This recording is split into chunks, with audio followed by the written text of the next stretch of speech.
Hello there, my name is Sixo, but more on that later, as right now we've got an appointment with the doctor. Yep, we are of course checking out this guy, which is Masterpiece MPM-11 Ratchet, from the 2007 movie universe anyway. And yes, not everybody appreciates bayformers, so if indeed they're not your jam, then you can look away now. But just in case they are your bag, a bit like me, then we've got plenty to look forward to today. We're going to be doing tons of comparisons with other MPM toys and some third-party equivalents as well. So that should be a lot of fun. Can't wait to check this one out. We'll also be going through transformation, gimmicks, all that usual stuff. And yeah, really been looking forward to getting my hands on this one as well, because actually this is the last figure that I need to round off my 2007 Autobots. And this one comes courtesy of TF Source, so you'll find a link to their site in the video description below. Just in case he does take your fancy, you can check him out there as well. Box itself is a fairly standard affair, the typical MPM look. Not quite as fancy as the regular Masterpiece boxes, but still kind of nice. Got all this product photography on the back, that's kind of cool. But really, it's the toy itself that I'm here to see today. Can't wait. Especially as I do feel that I've been eyeing this one up for some time now, so I definitely want to go ahead and get it checked out. I guess, if nothing else, I've just been like super curious to see how that green would turn out in hand, because very difficult to tell from the photos that we've seen of him. But it actually looks really, really nice so far. Right, well, lo and behold, here he is, all freed from his plastic prison, and I have to say, I think that looks pretty decent so far. We'll check it out in detail in just a moment. Now, also included in the box is this little, like, spinning saw accessory, like little hacksaw accessory, so that's kind of cool. Kind of spins around. I think it's got a bit of a gimmick with it. We've got his gun just here, which is cast in this kind of greyish colour plastic just there, with some kind of greeny yellow paint and a couple of highlights on it as well. That looks rather nice. We've got these two little accessories as well that clip onto his forearm, I believe. According to the instructions, they're like little guns. I think he does use them at one point in the first movie, maybe, I want to say. And of course, a set of instructions. I'm sure they'll come in very handy. And then here we go with Ratchet himself. And my word, the first thing I have to comment on is the colour, because it's really something. Very vivid, very, very vivid in hand.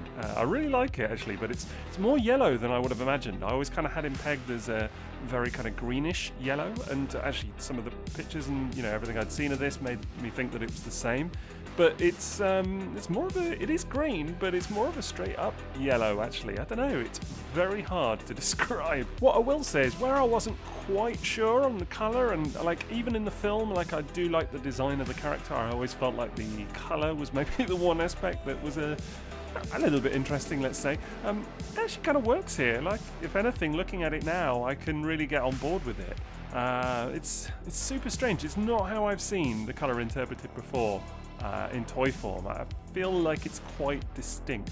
But love it or hate it, it's a statement. I mean, even aside from the colour, there's certainly a lot going on here visually. He's absolutely packed to the gills with stuff. So we'll take a look at them in some detail as we're going through, but I mean, all kinds of little tampos, little words on there, search and rescue, all of that kind of clobber. And yeah, honestly, I think he looks pretty neat overall. There's a little close-up of some of that on the door just there, a little Autobot logo with the kind of cross through it, and it says Search and Rescue Fire Department. So yeah, very minuscule, but really nicely done actually. Same is true at the back. I honestly think all of the tampos look marvellous, very nicely applied, very crisp and clean. That seems to be true of a lot of the paint applications as well. You've got lots of silver going on, little red lights, things like that. It's again pretty small, all looks great. And I do feel here like the finish is actually quite superior to some of the previous releases in the MPM line. It has been a little bit wonky along the along the road so far, but this guy, first impressions, looks really good. Really like some of the molded detail as well on areas like that bumper and the roof rack, which all looks super cool.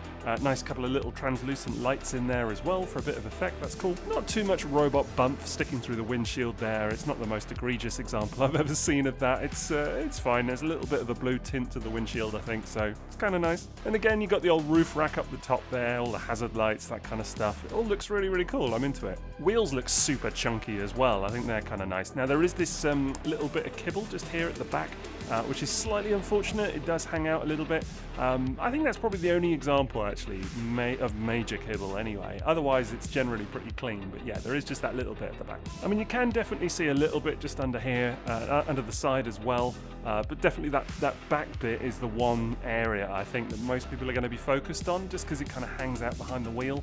So it's a little bit of a shame. I think that maybe that could be a little bit cleaner, but on the whole, it does look really good. And again, you know, as far as the 2007 cast in MPM form goes, I think this is one of the nicer vehicle modes, actually. You know, like the finish is definitely superior to Jazz in my mind, and just the fact that he looks cohesive in this mode is superior to Ironhide, you know, in that regard anyway, because just try and get Ironhide looking as sleek as this in his vehicle mode. Very difficult indeed.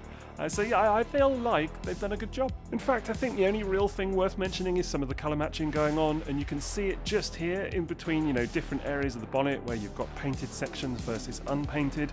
I mean, to be honest, it's not that bad. I'm just kind of drawing your attention to it because I'm a bit of a stickler for, you know, making sure that these kinds of things are covered off. But, you know, some people may raise an eyebrow at it.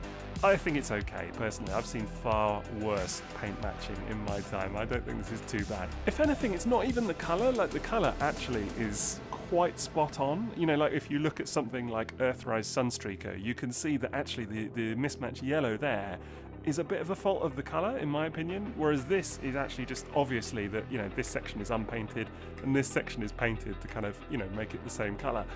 So that's really where the difference is coming from, as opposed to the actual colour itself. That's actually quite good. I honestly feel like they've done a very, very nice job with Ratchet on the whole. I think he's super good to look at. I feel like he's, you know, very chunky, nice little kind of rubber wing mirrors and things like that. And yeah, a lot of fun so far. Now, what is kind of cool is that there's actually weapon storage for all of his various bits and bobs, so let's check that out. Now, the first example of that is getting these little tiny guns, there we go, just stored in on the inside of the front wheels, which is a little bit fiddly to do. This one took me a couple of attempts at least, and you got the old robot mode head just there as well, but it looks pretty cool. And actually, I guess, you know, they could be firing forward, which is yeah, it's a bit of fun. Now, next up, we want to put his gun just on this back wheel, just there, the kind of spare wheel. It's just got a little clip that just goes over the top, like so. And last but not least, we want to go ahead and put that saw accessory on the back. Now, it can kind of clip in place there, so kind of like a Bodicea thing almost from the back. Which would be kind of funny. But then it actually just clips forward like that, and that's how it should be for storage. So it's just kind of clipped onto the back axle like so. And I think once you've got all the weapons on there, actually kind of adds to the look a little bit. It kind of looks a bit souped up and ready to go. You know, particular fan actually of these little weapons just under here on the front. I think that's it's kind of neat. And yeah, I think overall that all works very well. I mean, actually, this little saw accessory, that stores a lot neater than I might have given it credit for, or kind of imagined. This one is kind of fun, actually, this little gun at the top, because if anything, it kind of looks like you could have, you know, a person mounted here and kind of holding onto it and firing, but it's not really room for them to stand, but you can kind of imagine it all the same. So yeah, all in all, quite a lot to like about this vehicle mode, but let's go ahead and do a few comparisons anyway. Now, what better toy to begin with than the one that started it all? This is, of course, MPM Bumblebee, and it's a fairly sizable thing, actually, for the car mode, but stacks up pretty well against Ratchet here. I think they look really, really good together. Next up, we've got MPM Jazz. This is actually the custom painted version that you may have seen. I did a review of on the channel just recently, so do check that out if indeed you haven't already. And yeah, he's actually a fairly small little thing, and looks so against Ratchet, but again, I think they work very nicely together. Now, of course, if you're going to have a Ratchet, then Ironhide won't be too far behind, and yes, I did transform this thing just for you. It's MPM Ironhide.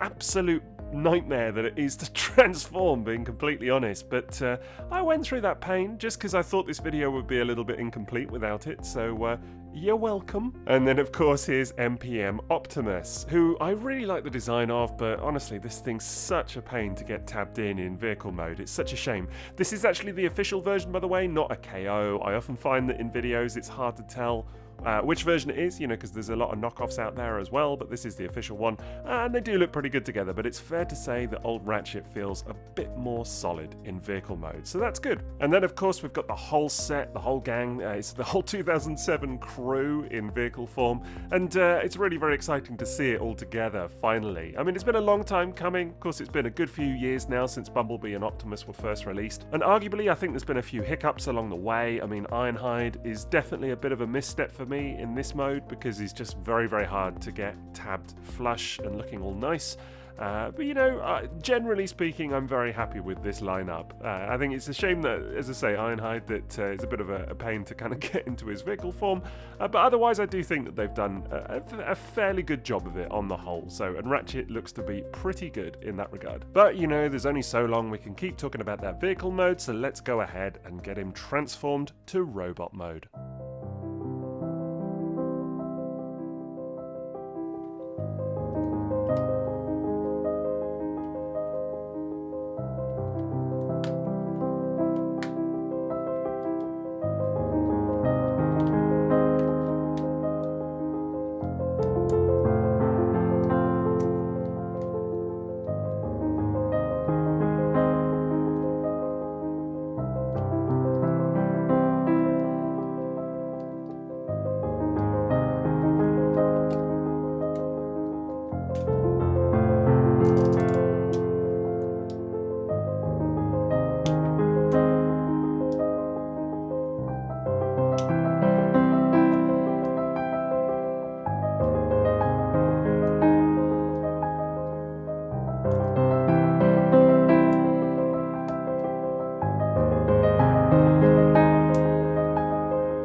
Right, that's transformation done, and you know what, on the whole, I don't think it was too bad, especially compared to some of the other MPM toys, you know, the other MPM Autobots, which I've been doing at the same time for this review, as I mentioned, and actually it didn't really feel like it was all that complicated, all things considered. I mean, yes, there are some smaller bits of complexity here and there, but on the whole, everything kind of moves fairly fluidly, and like there are some really kind of big chunky bits to it as well, like the legs is a really good example. Everything kind of comes together you know, in quite sort of obvious motion, I think it's fair to say. I think, and you know, the backpack as well is another example of the way that all kind of forms together. It's pretty satisfying. I mean, there are some weird bits, especially this chest area just here, like these bits. This is really strange because, I mean, it's literally that they're clipped into the shoulders there. So then if you do, I mean, we'll look at articulation more in a minute, but if you do want to articulate the arms, these pieces here, which are the kind of the front wheel arches, are going to come untabbed. So I haven't quite wrapped my head around that yet. It's a little bit of a strange one, needless to say. There's also maybe a couple of bits like these little roof rack sections just here and the kind of light bar and everything that don't really have so much a solid place. They don't really tab in as such. You just kind of position them and hope for the best, I guess. And it's the same with like the doors on the side here, you know, they don't really have like a definitive position, and that's something that I'm never too keen on. I like things to lock into place really solidly, but still very satisfying on the whole. As for the look of the robot mode itself, I really like it. I think it does a great job at bringing Ratchet to life in many respects. As I say, maybe a little bit of a shame that a couple of bits don't tab in quite so securely. That's based on a first impression, but it does at least look the part. It's got to be said. I mean, that face is a real love it or hate it type thing, isn't it? I know a lot of people really don't like the face design for Ratchet at all, you know, from the film, but you know, if the film's your thing and you like the look of it, this toy isn't going to disappoint. It is definitely divisive, but it looks as it should. Now I think purely looking at it in detail versus the live action film itself, you'll notice that maybe there are some colours not quite there. You know, there are a couple of spots of bare plastic on the head as well, which, you know, could have benefited from a few extra paint apps. One thing I definitely noticed from looking at that customised MPM Jazz that I had in hand was that there's a big difference that can be made with a few extra bits of paint, and you can kind of see the potential for that here. Generally do really like the way that the chest comes together, and I do like how these little lights move during transformation as well. That's really cool. As I say, still wrapping my head around these pieces, these kind of wheel arch pieces on there and how they clip in, but you know, it looks good. Already kind of mentioned the big old mess of stuff up here at the back behind the head, you know, this kind of roll bar cage and everything. These pieces here don't fold down or anything, they're just kind of sticking out at the back there, so make of that what you will. It does visually look a little bit untidy to me.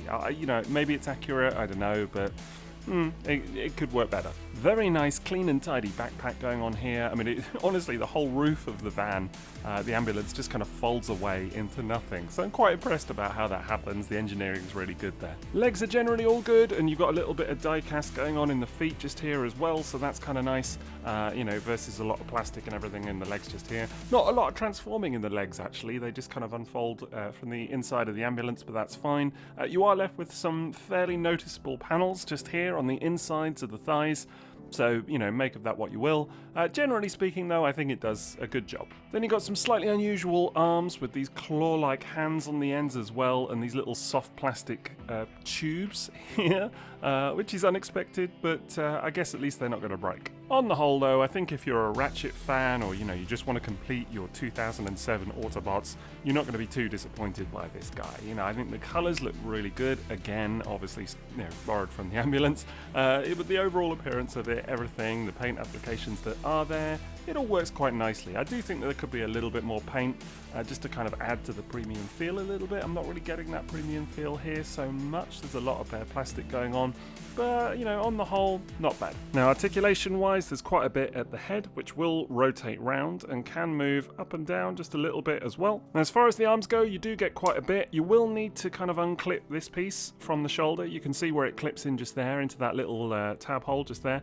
Then there's these nice clicky ratchets at the shoulder just there, and it will move back and forth as well. As I say, it's all going to be very impeded by this piece, so very strange bit of design. I guess, you know, they're working with what they can, but kind of reminds me of Ironhide a little bit in terms of that kind of awkwardness of articulating the arms a little bit, but not quite as bad as that. And then there is another ratchet at the elbow as well, just there. There is a wrist swivel, and then the claw-like hands have several pieces of articulation, because he's kind of got two thumbs, if anything, both of which are independent. And then you've got these three fingers, I suppose you want to call them, which are on one piece just there. And there is a hinge at the wrist as well. So quite a lot all told in the hands. He's got a waist swivel going on there, and a bit of an ab crunch as well. It doesn't really stay in place though, like if you move it forward it will just kind of pop back to its kind of default setting. And then just coming down to the legs, you've got another ratchet joint at the hips just there. That's very clicky indeed, and it's the same if you want to splay them out to the side. Another ratchet just there. That's all very strong, and you can get quite decent bend actually at the hips. They will go past 90 degrees, so that's pretty good. And then you get 90 degrees at the knee just there, which is also on a ratchet. Ratchets all over this ratchet, how about that? And then you do get a bit of an ankle tilt, but really not a lot actually, like just that, just like a little rock if anything. I would have expected a bit more. I've got to say, I think all added up, he's not the most articulated bot I've ever seen. I mean, I think again, the knees, you could get a little bit more out of that, the ankles too. Added up, it's not that articulated, and what there is, it's kind of like a little bit impeded here and there as well with some of the kibble. Obviously I'm talking about the shoulders again, aren't I? But yeah, all told, he's a little bit yeah, just not as articulated as I might have anticipated, I suppose. Now, accessories wise, the first thing you want to do is peg these little missile weapons onto his forearm. They specifically go onto his left arm, just like that. They peg in. Very fiddly to do, like very, very annoying. Had to rescue them from under the table more than a couple of times. And then you can see there's another little peg hole just in the middle there, and you want to go ahead and click the pizza cutter weapon just in the middle like so, and that sort of sits on top of the little missiles there, and of course just spins around like that. So that's pretty cool, just kind of clips in onto his forearm. like that. And then there's a similarly positioned peg hole on his other forearm, and then you just go ahead and clip in the gun like that. Just kind of sits over the top of the hand and actually clips in just there at the forearm itself. And there he is with all of his weapons in place, and I think they look really, really cool. Really like how the gun looks, and again, really like kind of some of the paint applications on there as well. I think the pizza cutter accessory is kind of cool. Even the little missile things, as fiddly as they are to install, it all kind of adds something. And I do think that overall, looks-wise, they've nailed it. I really like how this toy looks quite a bit. And you know, the payoff to that is seeing him versus some of his other 2007 Autobot colleagues. I mean, here we have MPM Bumblebee and MPM Jazz, although this is the custom painted version that I kind of keep talking about. Review on the channel, hint hint. And yeah, I think they look really, really good together. It's interesting to see, especially as I was just checking the other day, Bumblebee was released back in 2017, so this is actually 4 years in the making, this whole lineup of Autobots. Which is quite incredible when you think about it. You know, it's like a real payoff to finally see them all together. It's really nice. And here he is with Ironhide. As I said earlier, whenever you get a Ratchet, you've got to get an Ironhide as well. It's probably one of the only iterations I can think of where they're not part of the same mold, actually. I don't know. Someone can correct me in the comments if they can think of another one. There must be. There must be, surely, in all of Transformers history. But here you go, I think these guys are looking really good. My Ironhide has the DNA Design upgrade kit installed, just in case you're curious. It makes a big difference to the stability there. And then here he is with the big dog himself. This is MPM Optimus, and again, the official toy just here, not a KO or whatever else. And yeah, again, I think they look really, really nice together. This is exactly how I would have wanted it to be, actually. And don't worry, I'm not going to leave you hanging. Here, of course, is a shot of all 5 Autobots together in one lineup. And as I say, it's really something. I'm so happy to see this finally done. This is kind of why I've been waiting for Ratchet all this time, is just to kind of see this moment. And it doesn't disappoint, it has to be said. And I think it's really something, particularly as all of them feel very cohesive. They all feel like they've come from the same design team, that they've got the same kind of design purpose in mind. And that's something that you don't often get, even in the Masterpiece line, actually. Like, if you're trying to assemble a G1 lineup, you can see that there are tons of differences. You know, just look at stuff like Sunstreaker and Sideswipe together, just to see how different they are. You don't get that here. These 5 feel perfect together. They may have their flaws as individual toys, but as a lineup, I love it. But let's do a couple more quick comparisons anyway, and here he is with Unique Toys Peru Kill. That is, of course, their Lockdown, and a lot of people question, why is he called Peru Kill? It's like such a weird name. And it is, of course, because he kills Ratchet in Peru in the film. Age of Extinction. So there you go. And it's these 2 characters together. A bit morbid, isn't it? And then here he is with the largest official MPM toy, although there are larger unofficial ones, as we'll see. But this is MPM Megatron. Again, it's the official toy, as I've already mentioned. But yeah, very exciting to see them together. And speaking of large unofficial toys, here he is with AuiMech Jetfire, which is, of course, an oversized version of the Studio Series mold, and looking absolutely immense. It's only fair to say, absolutely incredible thing that it is. And yeah, it's a bit of fun just to show you kind of the sheer scale of some of these unofficial bayformers. Absolutely incredible. Anyway, keeping the focus on old Ratchet here for today, there's a lot to be said for this guy. I really like the ambulance mode. The transformation itself is kind of fun and not too fiddly, and I think the robot mode looks fantastic. It is a little bit impeded in terms of articulation here and there, and there are some oddities like the way that the wheel arch bits clip into the front of the chest. I think that's just a bit bizarre, to say the least. But on the whole, I think it's a very nice toy. It looks superb, and it's a great rendition of the character. And you know what? It's worth it for me alone just to see those 2007 Autobots completed in MPM form. So without a doubt, for today, it's a toot. Now, as I've already mentioned, this guy is available from tfsource.com, so I will go ahead and put a link to their site in the video description. You can still order him from them now. But what are your thoughts on Ratchet for today? Do you like what you see? Are you not so sure? Would love to hear what you think in the comments. Otherwise, that's it from me, so don't forget to drop me a like if you enjoyed today's video, and have a great rest of your day. TTFN.